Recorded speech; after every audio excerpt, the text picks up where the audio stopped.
Suite à l'ultimatum du commandant, Light et les jumeaux, accompagnés par Julian et quelques éclaireurs, ont donc rejoint la base militaire et font désormais face à celui qui laissait planer son ombre menaçante sur les tours. Marcus, le commandant en personne.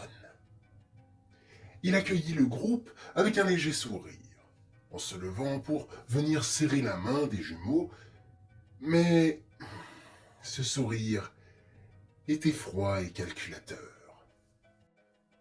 Puis il regarda Light et demanda si c'était l'homme qui avait tué ses soldats, ce que Julian confirma avec un ton amer.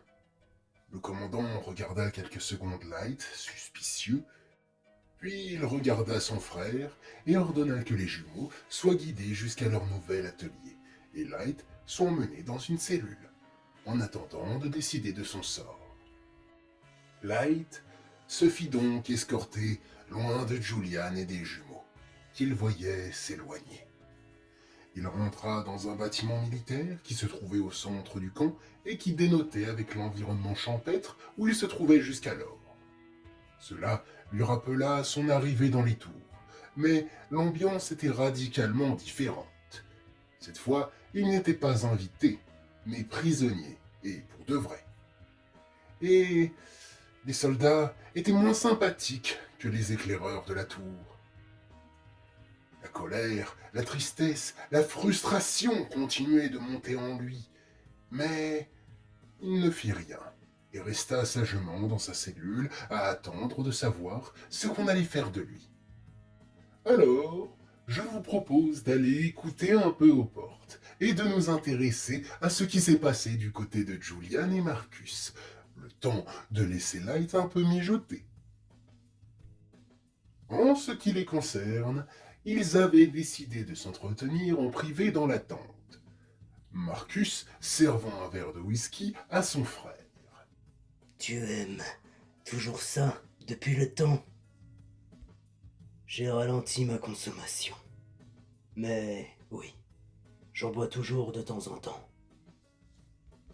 Et donc, qu'est-ce que ça te fait de revenir ici après une vingtaine d'années? Ça aurait pu être plus agréable si je n'étais pas revenu pour livrer mes amis.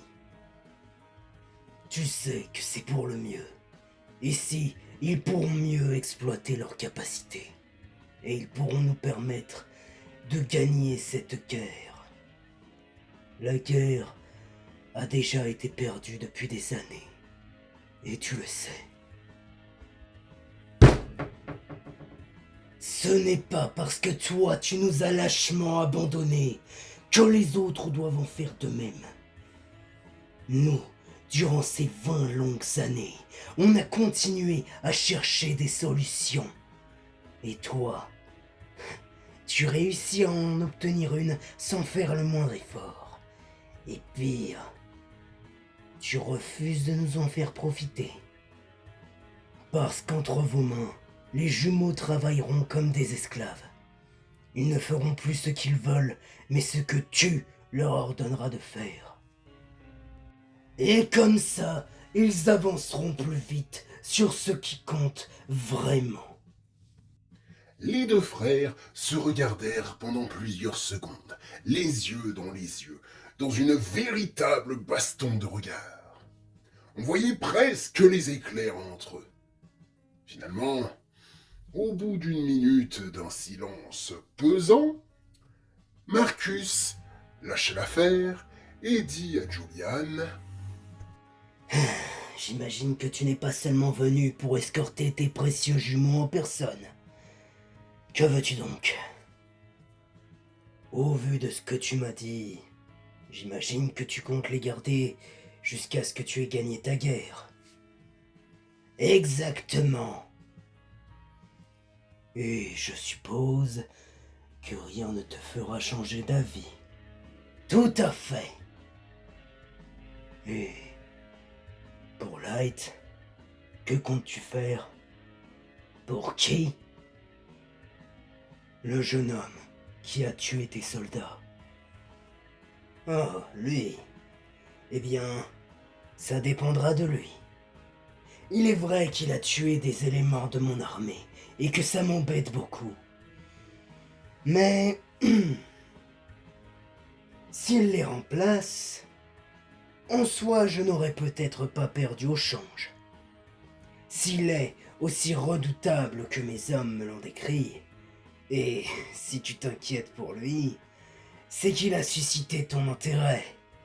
Donc, j'imagine qu'il doit en valoir la peine. Julian le savait. Les négociations ne servaient à rien. Mais il ne pouvait ni essayer de prendre le contrôle de l'eau, ni éliminer son frère sans prendre le risque de déclencher une guerre. Alors, en désespoir de cause, il voulait au moins aider ses amis. Il a vécu de sales choses avant d'arriver chez nous, et il cache les cicatrices qu'il a sur tout le corps.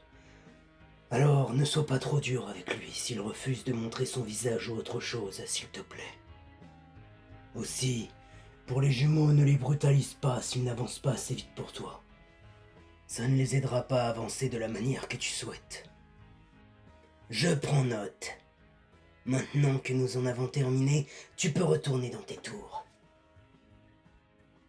Les poings serrés, Julian savait qu'il n'y avait plus rien à faire, que Marcus avait gagné, et que s'il s'en prenait à lui, il mettait les habitants des tours en danger. De plus, ça rendrait le sacrifice de Light et des jumeaux inutile.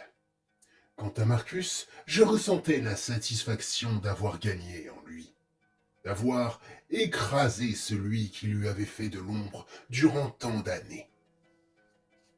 Soudain, Julian demanda quelque chose à son frère. Tu vas sûrement me trouver culotté de demander ça, mais avant de partir, j'aimerais savoir comment va notre mère. D'un coup, l'ambiance devint plus pesante, et le regard satisfait de Marcus se changea en haine. Maman, tu y penses que maintenant. C'est simple. Père l'a fait exécuter parce qu'il a rejeté ton départ sur sa passivité et son comportement soumis, qui l'avait bien arrangé jusque-là. Quoi? Et tu n'as pas essayé de l'empêcher? Empêcher quoi? Tu es le mieux placé pour savoir qu'on ne pouvait le faire changer d'avis. Julian serrait les poings si fort que ça lui faisait mal. Il commençait à trembler légèrement de colère. Marcus le remarqua et continua. C'est trop tard pour être en colère. Ce qui s'est passé après ton départ est entièrement ta faute. Pardon? Non, c'est sûr, ce n'est pas la faute de notre cinglé de père. Si tu étais resté, il n'aurait pas vrillé et ne se serait pas défoulé sur nous. Julian savait qu'il n'était pas en tort, mais face à la perte totale de calme, brutale de son frère, il ne sut quoi répondre. Marcus, lui, continua d'extérioriser toute la frustration et la rancœur qu'il avait gardée en lui durant ces 20 dernières années. Quand tu es parti, toutes les attentes, toute la pression qui pesait sur toi m'est retombée dessus. Moi, j'étais prêt à te suivre et à montrer à notre père qu'ensemble, on pouvait faire mieux que lui et gagner la guerre. Mais tu m'as laissé tout seul, avec lui. Et malgré ça, ton ombre continuait de m'écraser. Et même quand je suis devenu le chef, j'ai senti que père le faisait par dépit. Et les hommes ne semblaient pas me prendre au sérieux. Alors j'ai dû m'adapter. Comment ça? J'ai dû laisser plus de privilèges et de liberté aux soldats, afin qu'ils me soient fidèles pour les avantages que je leur offre. Et j'ai rétabli les punitions et peines de mort pour ceux qui se rebellaient afin d'installer la peur. Julian ne savait que dire. Il savait que Marcus avait tort d'agir ainsi et que ça finirait par lui retomber dessus. Mais il savait aussi que tout ce qu'il pourrait lui dire désormais ne serait pas pris en compte, voire serait rejeté. Un silence long et lourd envahissait la tente. jusqu'à ce que Julian pose une autre question.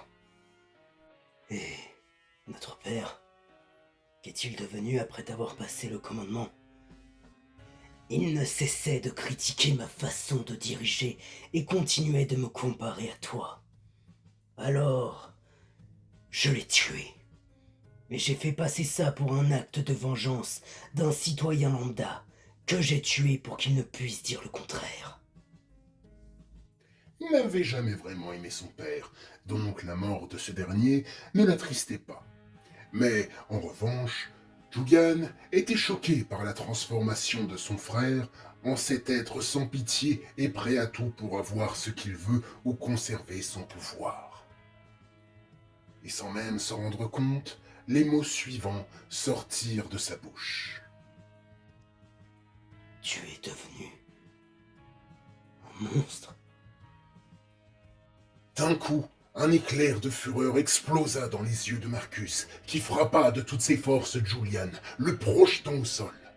Puis, il appela ses soldats et leur ordonna d'aller enfermer Julian dans les cachots et d'en faire de même pour ses hommes. Très vite, les soldats encerclèrent Julian et les éclaireurs et les capturèrent pour les emmener là où se trouvait notre cher Light, qui faisait tout pour rester calme. Julian criait à son frère de les relâcher, de ne pas faire de bêtises, mais ce dernier ne l'écoutait plus. Il ne voulait plus que se venger pour toutes ces années où il avait souffert à cause de son départ.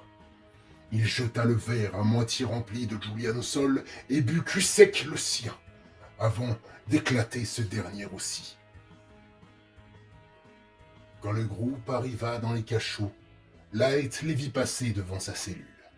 Surpris, il se précipita contre ses barreaux et demanda à Julian des explications.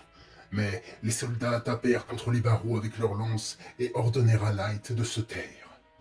Le cœur de Light commençait à s'accélérer, son cerveau s'embrouillait, les questions et la colère tourbillonnaient dans sa tête au point de le faire souffrir. Il se répétait « Reste calme, reste calme !»